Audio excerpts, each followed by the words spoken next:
Bismillahirrahmanirrahim.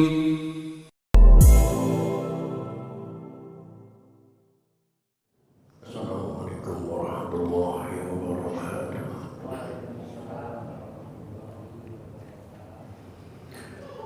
Alhamdulillahirabbil alamin wal 'aqibatu lil muttaqin wa la 'udwana illa 'alal zalimin. Allahumma shalli wa sallim ala sayyidil mursalin sayyidina wa habibina wa syafi'ina wa maulana Muhammadin wa ala alihi wa ashabihi ajma'in. La hawla wa la quwwata illa billahil aliyyil azim. Amma ba'd. Qad qala ta'ala bi ayatil karim. A'udzu billahi minasyaitonir rajim. Bismillahirrahmanirrahim. Wa ma khalaqtul jinna wal insa illa liya'budun. Shadaqallahu alazim.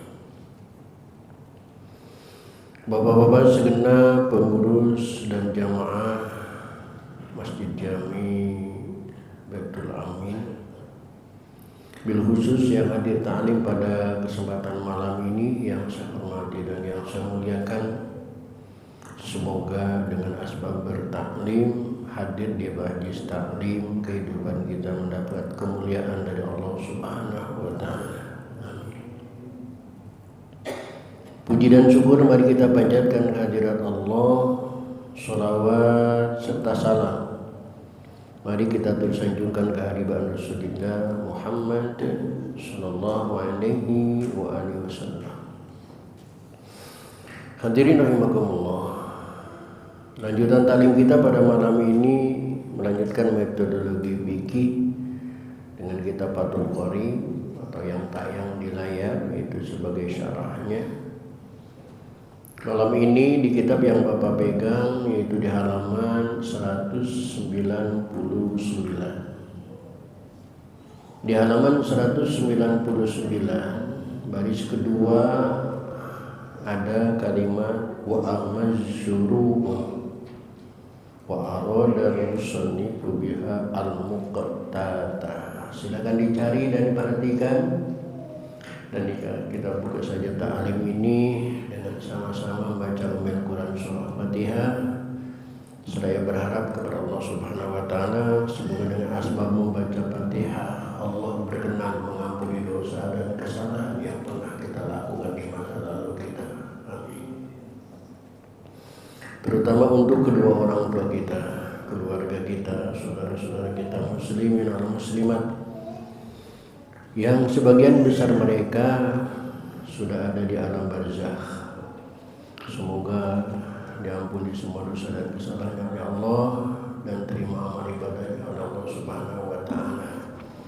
Dan bagi kita yang masih hidup dengan niat akan selalu hadir di majlis taklim, semoga Allah berikan kepada kita panjang umur yang disertai dengan sehat walafiat, dihiasi dengan rezeki yang jembar, hati yang lapang guna untuk balik ibadah Rasulullah. Bisa baca Rasulullah wa berkati mu'alib adal kita wa bisidil Fatihah. A'udzu billahi minasyaitonir rajim. Bismillahirrahmanirrahim. Alhamdulillahi rabbil alamin. Arrahmanir rahim. Maliki yaumiddin.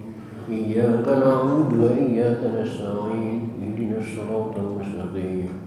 Shiratal ladzina an'amta 'alaihim ghairil maghdubi 'alaihim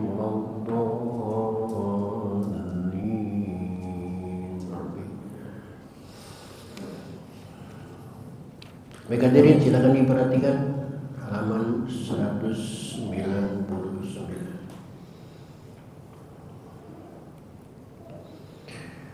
Bismillahirrahmanirrahim.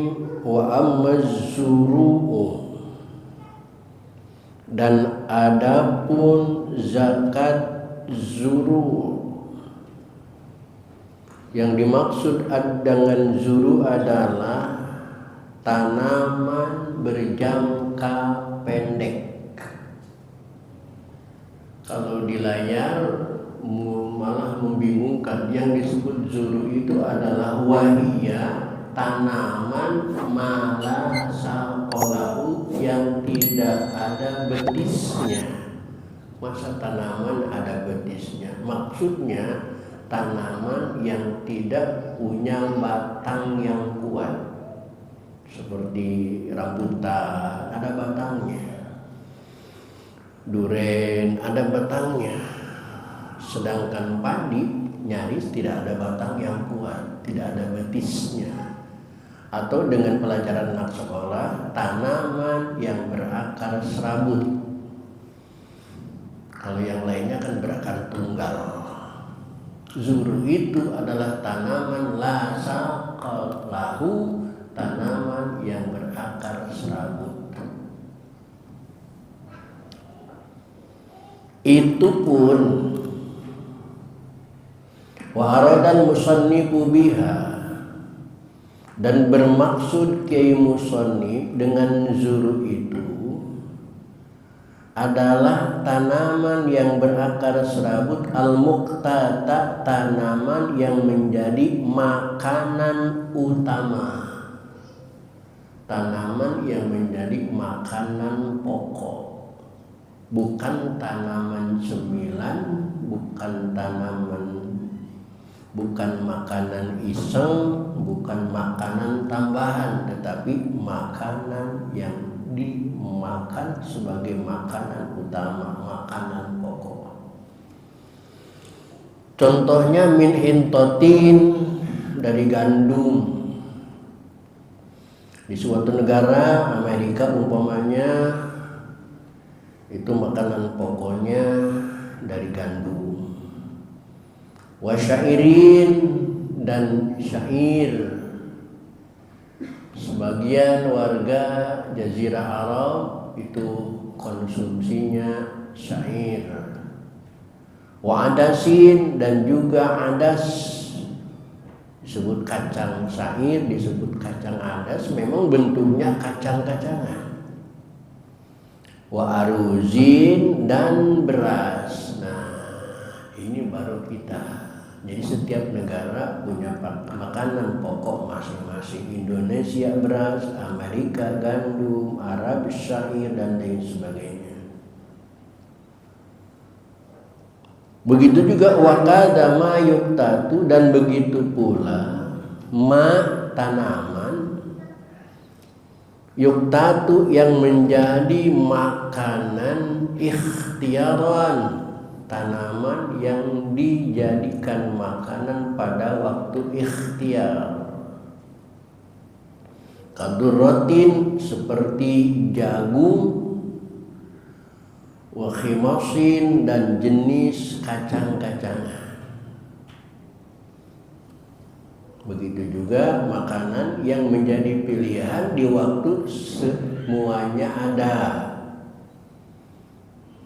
Beras ada, jagung ada, tapi dia milih jagung sebagai makanan pokoknya, maka jagunglah yang dikeluarkan sebagai zakatnya. Nah, fatajibu zakatu biha, maka kewajiban mengeluarkan zakat biha, pada zakat jur itu bisalah sati syaraito, dengan 3 syarat. Jadi zakat padi syaratnya ada 3.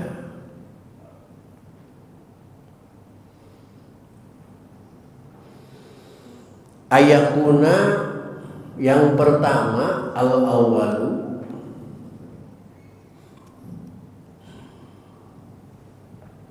mimma, dari tanaman, yazra'uhu, yang ditanam oleh orang, ayin tasnihi, yakni yang ditanam yastanbitul adamyu, oleh manusia. Yang pertama yang wajib dijakatin, dikeluarkan zakatnya adalah tanaman yang memang sengaja ditanam oleh manusia. Itu yang wajib dikeluarkan. mafhum mukhalafahnya, fa inna bata binafsihi, maka jika tanaman itu tumbuh binafsihi dengan sendirinya, bihamli ma'in dengan terbawanya air, awawain atau angin, fala zakata, maka tidak wajib zakat fihi padanya. Oleh karena itu kita punya jagung, punya kebun jagung, punya kebun padi dan lain sebagainya yang tumbuh dengan sendirinya, maka ketika panennya itu tidak wajib dikeluarkan zakatnya.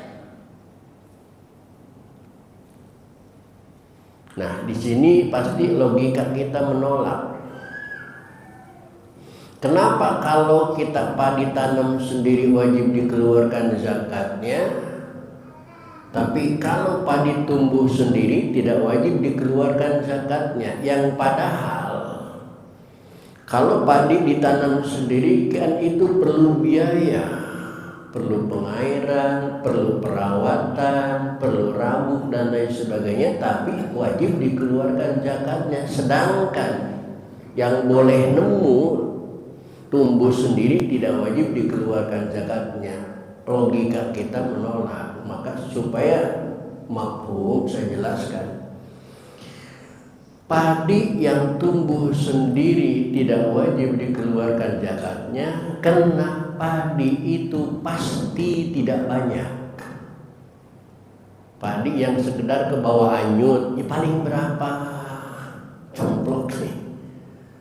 Padi yang di bawah angin paling berapa banyak, maka tidak wajib dikeluarkan zakatnya.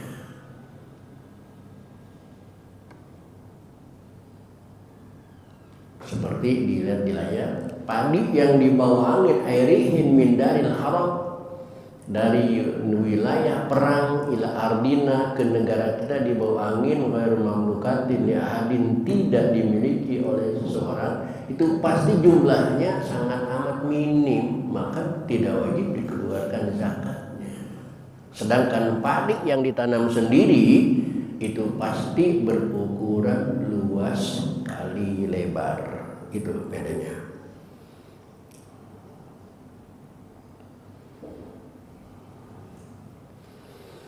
Wa ayyakuna, dan harus ada tanaman itu qutan, menjadi makanan mudakharan, bisa disimpan. Yang kedua yang wajib dikeluarkan zakatnya adalah makanan yang bisa disimpan. Semacam padi disimpan, jangankan sebulan 2 bulan, setahun 3 tahun, itu tidak akan ada masalah. Jagung disimpan, jangankan sebulan 2 bulan, setahun 2 tahun, tidak akan ada masalah.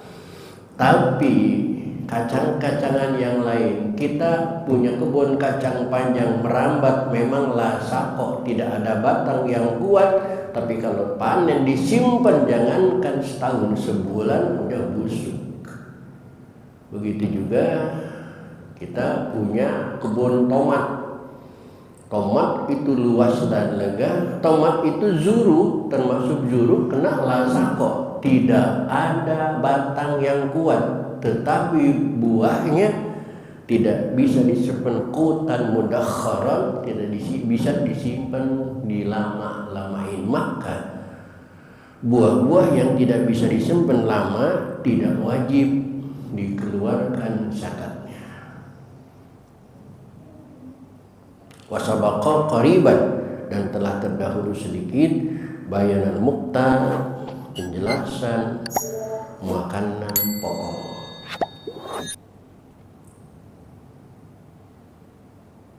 Wa kharaja, dan keluar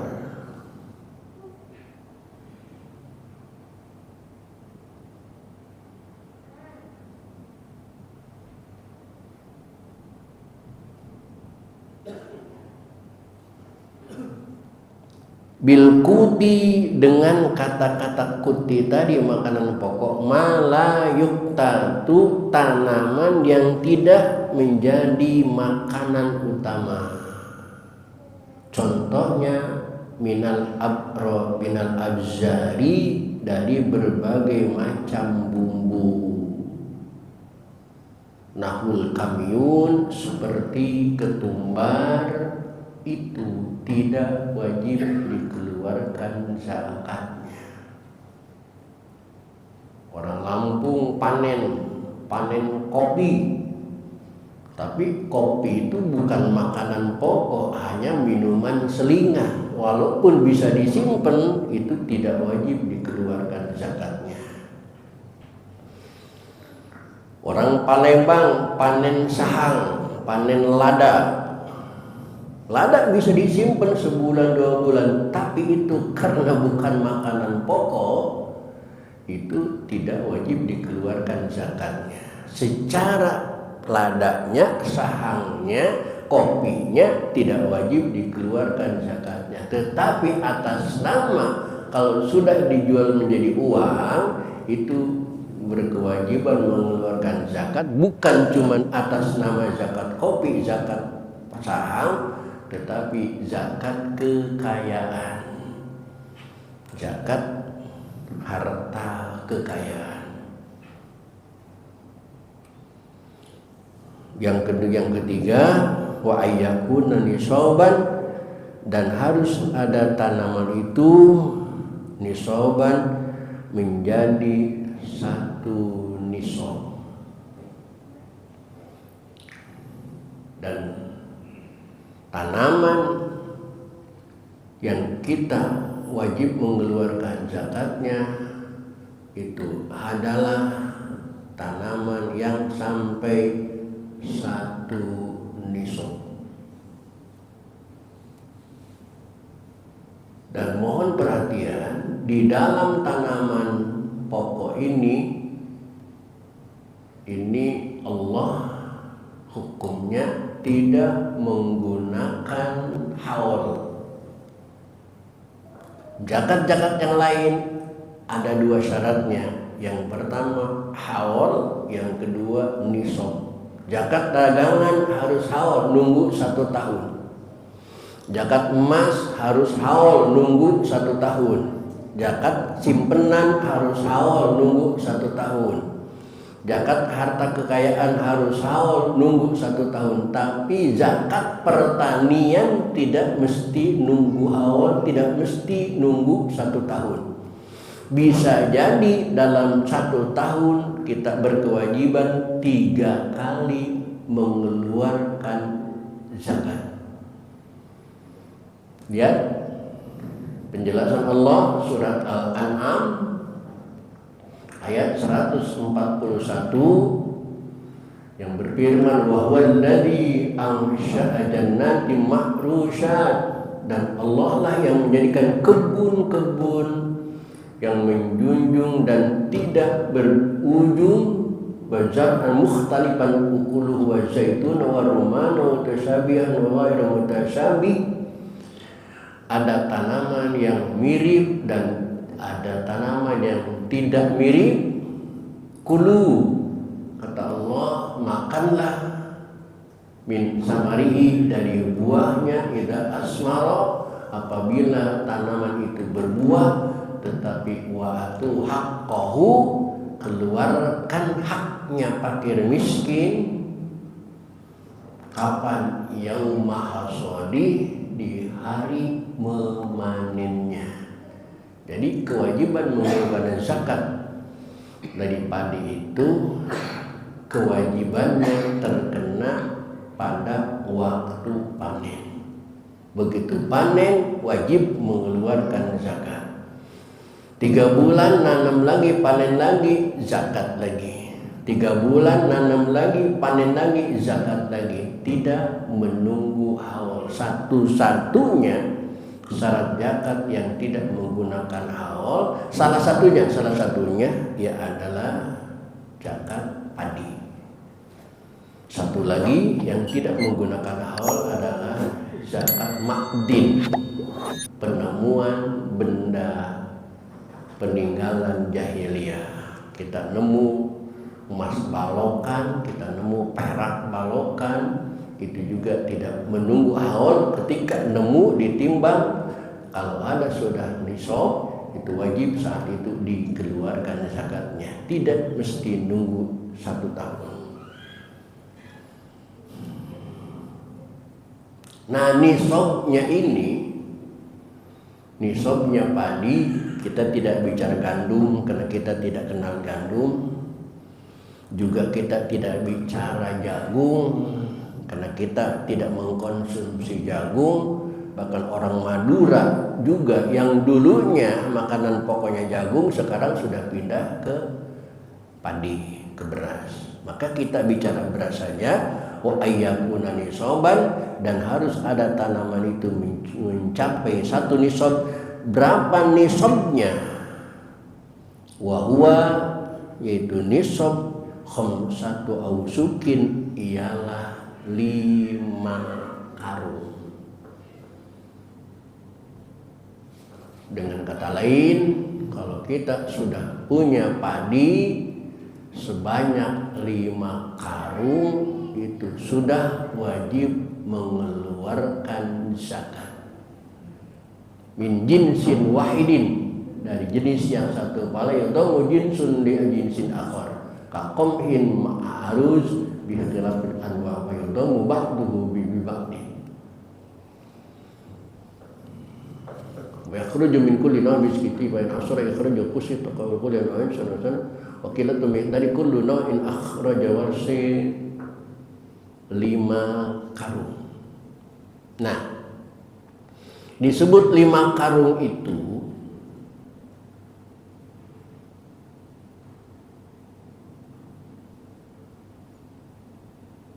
aqallu dzalika wa ma jara fi bisamillah qasra 'alaiha, yang 5 karung itu dari padi yang sudah ditapi bersih, padi siap giling kering, padi yang sudah tidak ada gabahnya, padi yang sudah siap giling. Itu masih gabah utuh tapi sudah dibersihkan dari yang kosong-kosong, apa namanya? Ya, yang gabung itu. Saya udah lupa namanya itu. Kan di ibu-ibu ditapi ya. Ada yang terbang kosong, yang kosong pasti terbang ya. Nah, yang tinggal di apa itu? Itu pasti udah berisi. Nah, itu yang isinya sejumlah 5 karung. Nah, ukuran karungnya min zari na'amin bisqatil abdi nisabin nusra wa yuktabaru bulughul hubbi khamsatu sekan halaqan musaffan, dalam keadaan bersih min nahwi tibnatin wa qasrin la yukalu wa la yukharu wa yuzakuru qalilun wa yusara wa amada dakhara. Nah, di sini tidak ada penjelasan, di I'anatul Thalibin ada penjelasannya dari guru, dari kitab dicoret, ditatat. Karungnya bukan karung yang kita kenal sekarang, karung beras, bukan. Tetapi karung gabah, karung padi yang dulu disebut karung goni, yang dirajut dengan warna coklat, yang tengahnya ada pelat biru. 5 karung itu. Bukan karung beras plastik sekarang, bukan. Karung beras plastik sekarang walaupun sudah ada 5 karung, itu pasti belum berkewajiban mengeluarkan zakat. Yang berkewajiban mengeluarkan zakat itu dari 5 karung goni. Nggak tahu itu kata-kata goni itu dari mana, wallahu alam, saya nggak tahu. Tapi kalau dibahasakan bahasa santri, bahasa Arab, goni itu kan kaya, fakir, miskin. Goni kaya. Karung goni itu berarti karungnya om goni, karungnya orang kaya. Yang plastik itu karung kita, mungkin begitu. Atau ada yang mengatakan karung goni itu disebut karung goni karena karung itu terbuat dari bahan pohon batang kayu yang disebut kayu goni. Ada yang mengatakan begitu sehingga disebut karung goni.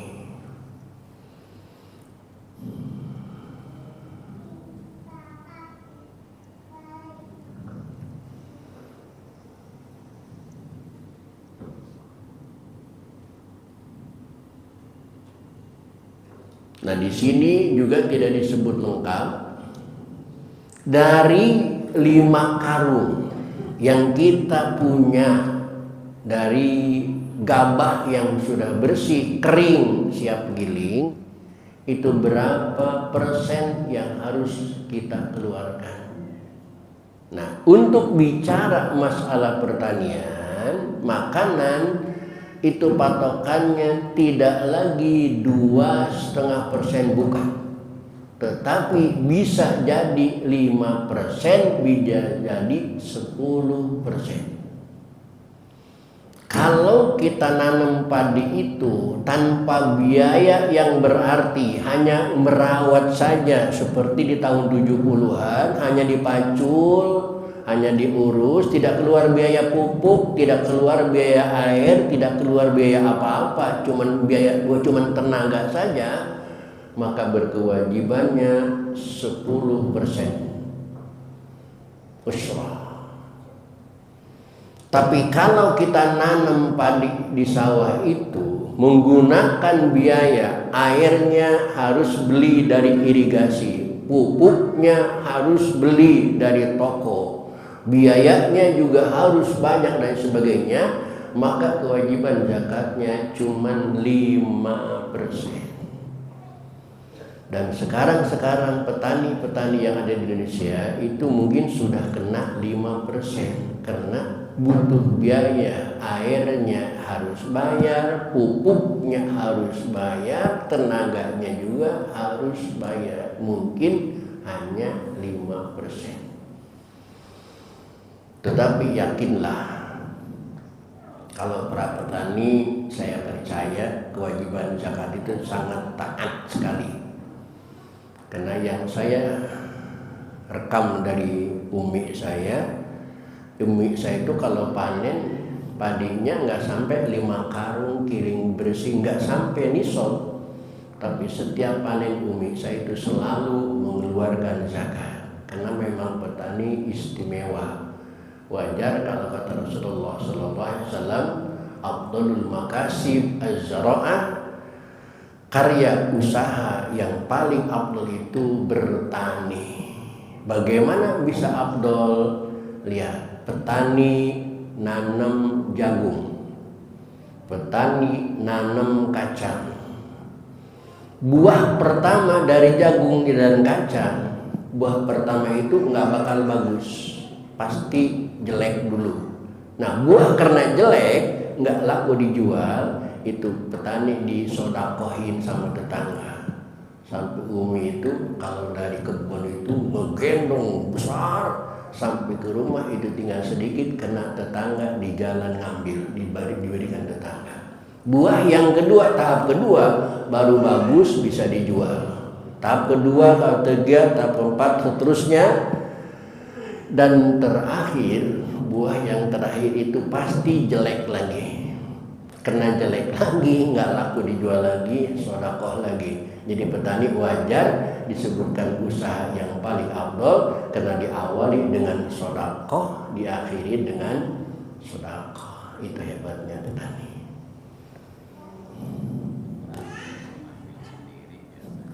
Bahkan ngambil sendiri, dibebas. Maka prinsipnya petani barakah, kalau prinsip agama sekarang, jangan nunggu kaya supaya bisa bersedekah, tapi belajarlah sedekah supaya cepat diberikan kaya oleh Allah Subhanahu wa Ta'ala. Wa ammas simar, insyaallah nanti kita lanjutkan zakat perkebunan. Untuk malam ini cukup sampai di sini. Assalamualaikum warahmatullahi wabarakatuh.